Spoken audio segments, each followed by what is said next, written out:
Hi everyone, this is Michael Bengiat with Lifetime Investor, and this is the Market Trend Advisory Weekend Review video for December 24th, 2022. Happy holidays to everybody, whether you celebrate Christmas or Hanukkah or something else. And we have a nice 3-day weekend, so you can, if you're watching this over the weekend, then enjoy your family and friends and other things than the stock market.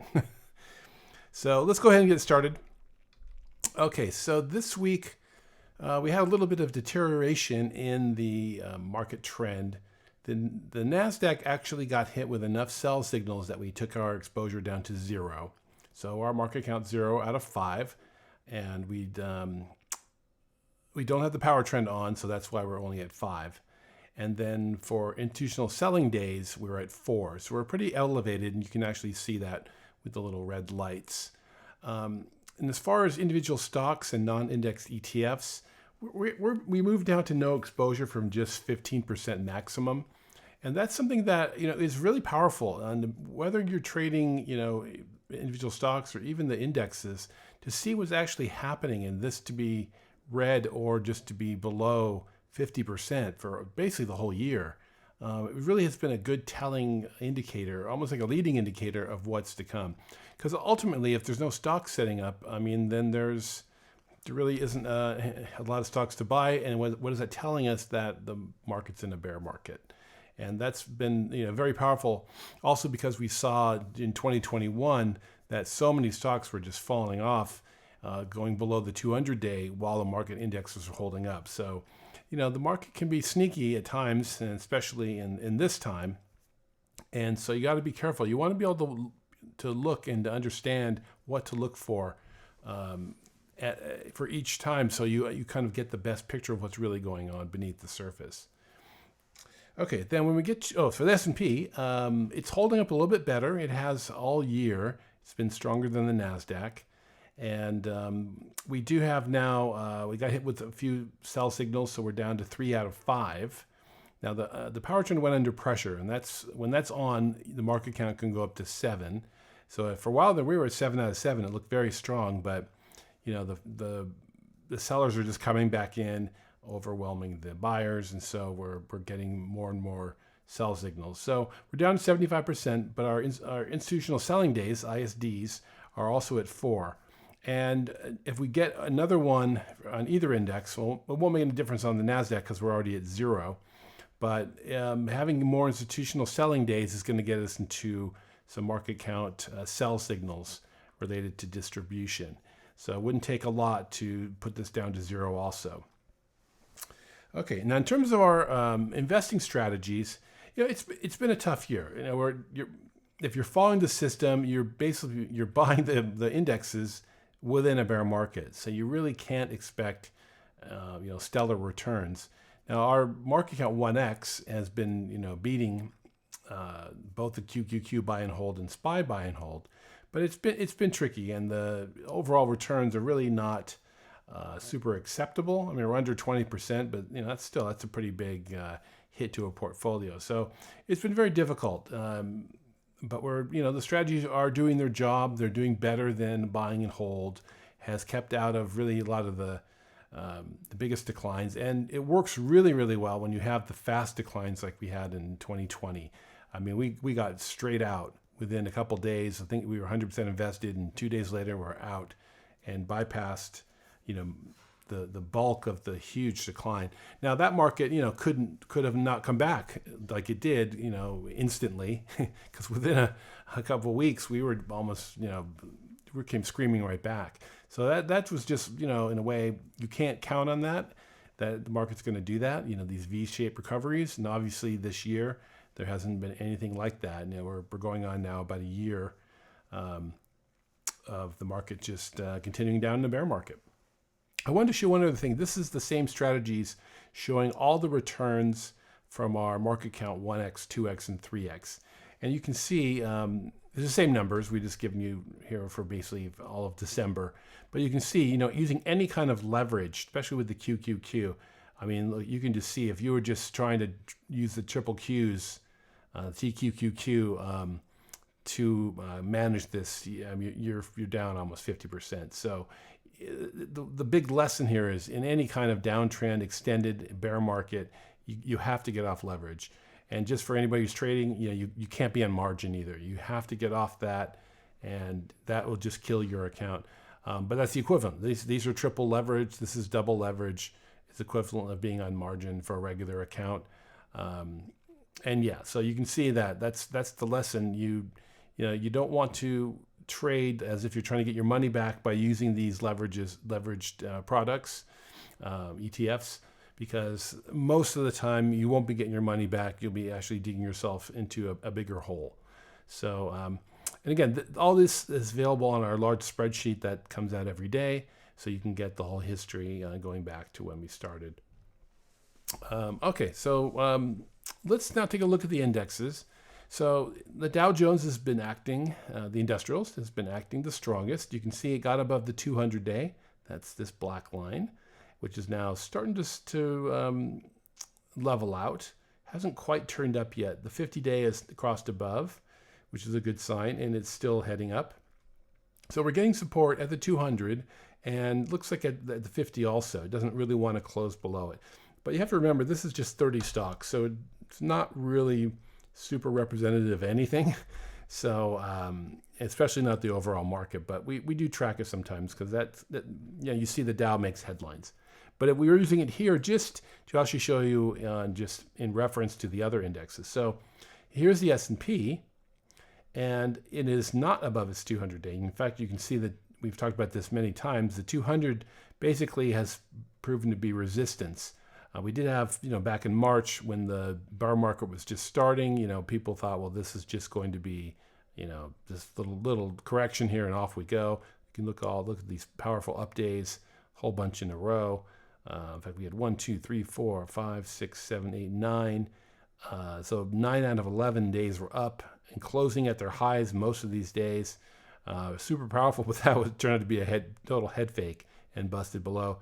Here we just got right to the 200-day, I think even to the dot. I mean, that was, if you were waiting there with a with a short, that was an ideal time. Came down, we tried to put in the bottom here, came up a couple times, reversed, and so we're now below the 50-day, below all the moving averages. So not in a good technical situation. So I want to now show you the monthly chart we've shown on numerous occasions. And this is really one of the primary charts that's sort of encompassing everything of why this market is not done on the downside. So just to refresh anyone who hasn't seen this before, here we go back into the internet bubble days. You can see that we got above this trend line. That's this gray line. We're not looking at the bottom, but the top. And this is a monthly chart too, if I didn't say that. And whenever the market would get above, the chart, it tended to reverse. You can see here we got a tiny little move above, kind of just had a little sharp correction, came back, got above here in 97, wasn't able to, and then you kind of hugged it. Then got above, had a much bigger correction, and then came right back and just had a little bit here. So it didn't do what the NASDAQ did, where it really shot above. And then we rolled over into the 2000 to 2002 bear market, which was pretty brutal. I think this was 47% or something close to that. And then you can see here, now this is when interest rates, after the financial crisis, that was this decline here, the Fed jammed interest rates basically to zero, started quantitative easing, all sorts of other financial fiddling around to get everything propped up, and really just, caused, and towards here's the coronavirus crash, where they really just stepped on the gas of just flooding everything with money. Money was free, and we had this big run up, went above the trend line, and now we've come back down, and we're hitting the bottom of it, or this, I think it's a 40-month moving average. Actually, sorry, 1 second. Let me check on that. Let's see. Here's sorry, the chart's a little off there for a second. Excuse me. So this is, the 40-month. Sorry, let me get rid of that. Okay. So the S&P doesn't look as bad. Okay, you can see we've come down to this lower moving average, getting support there. But this was a stupendous bubble. Look at the angle of ascent here too, just breaking above this. So not sustainable. And normally, as you can see, when it happens in the past, you end up with a much extended decline. And now we only have this one example, but this was also, we're seeing many other things that went into this, especially the interest rates going to zero and now rapidly running up. That's not something that just is going to be a couple months and off we go. We're at a year and it's probably not over. But the most important one to look at is the NASDAQ. So let's go to the NASDAQ. Here's the daily. And here you can see that, yes, we're pretty close to all-time lows. I think we are about, call it 400 points away from new lows. I would not be surprised to see it break below that. Of course, anything can happen, but we're just below the moving averages. This one's still declining sharply. This one's starting to decline again. The 21-day, the green line's declining. Really just poor action. You can see the relative strength versus the S&P. So really, you can see how the tech stocks, especially the mega caps, are really just getting killed, and that continues. Now, if we go to the here's that same monthly chart. Now you can see what happened. Here's going back to the 90s. Here we came up. This actually touched down here off the chart. I just didn't show it. But you came up here, and then we decisively broke above into a final climax run of, I think this was over 1,000 points. It was like a 20% move or something. It was, the market just went crazy. And then, of course, came down, came up, and then we really crashed down over 80% in the NASDAQ, if you can believe that. If you lived through this, then you know what it was like. And so here we are. We've come up again. You can see we touched the upper part of this trend for a long time. And then we decisively broke above it for a long time, over 12 months. I think this was 15 months or something. And then, of course, unsustainable. And look at the trading volume, too, down here. Just a lot of churning going on. Everybody's piling in. Again, at that point, who's left to actually buy? You can either look at it like that. And, of course, not sustainable. We've broken down. And now we're actually below any of these key moving averages, something we have not seen since 2000. So, and I expect that, again, in bubbles, when you go parabolic, not only do they usually retrace much of the run, but sometimes they retrace all of the run and a little bit more. Now, in this case, we didn't go all the way down to 890, which were 94, but we did wipe out basically the big run that happened in the late 90s. So here, it would not be surprising to come back down to where we were, even at the bottom of the coronavirus crash. So I would sort of argue that this is not done. Now, of course, we don't know how far it's going to go down. It's going to depend on what the Fed does. But the Fed is not our friend at this point. So, we just don't know. That's an unknown. But just looking at this, I would argue that we're probably not done with the bottom. And of course, we're only 1 year into this bear market. Now, this was an extensive run above the median. So just to come down in a year, like it's all over, that's it. Off we go to the races again. Highly unlikely, especially in this environment where now you have a hostile Fed, you have just interest rates are high, lots of other things, inflation's taken hold. So it's not a market conducive for higher prices at this point. And then finally, I actually didn't update this. This is the Russell from last week. We'll just skip over it. It's actually didn't do much more. It's still down here. It's actually acting pretty weak. Okay, so if we take a look at the technicals, you can see it's just not very strong. We're starting to come back down on the number of stocks above the 200-day. We're just below 40%. We had a little run up almost to 50% early in the month. So it's coming back down. 52-week lows are just continually swamping 52-week highs. You can actually see that in the ratio. When you get above, it'll be above 1, low numbers here. NASDAQ's heading back down again from its percentage above the 50 and 200-day. The number of growth stocks that have broke out and have held has substantially dropped. We were up in the 80s just in November, now we're back down to 11. And then down volume, you can actually see here, just easier to read it here, color-coded. Whenever we're getting these big up days, which we like to see, we want to see these days where the up volume swamping the down volume, this is 21. That's phenomenal, but there's no follow through. You can see just immediately just came right back down. Here we had 4, didn't no follow through. Here we had 7, back down again. So it's just not a picture of of any kind of sustained strength. And then we come back to the this is actually sentiment. I should say sentiment there. But the VIX has been elevated above 20 for just a long time, showing how much volatility is still in the market. And the volatility is not our friend, especially if you're a trader. It'll get you chopped up if you're buying individual stocks, and of course you're seeing major swings in the indexes, in many days. In terms of the rest of the sentiment, the CNN fear greed heading back down to fear again. Now we did have a really high volume on the put call ratio, went above 133. That normally gives you a sign of a bottom, which may be what the market is now. And these are delayed too. Unfortunately, this is actually 1 day earlier. So, but that could be why the market's sort of held up the last couple days here, and is trying to put in some kind of a bottom. But we'll see if that holds. And then, so anyways, this is still been holding around neutral for the investors' intelligence weekly bulls and bears. But overall, it's not a lot of. We're not getting extensive fear, which would also point towards coming at a bottom. I think it really at the final bottom, this is going to be just net black. I think you're going to have to see a lot of negativity, just huge number of bears over bulls. This is going to be way up in the 1.5 or even higher. This will be at panic levels again, and the VIX will be could be up 30s and 40s. So we'll see. But this usually comes only if there's a big final washout in big down days. Okay, so just kind of to it's been a very difficult year.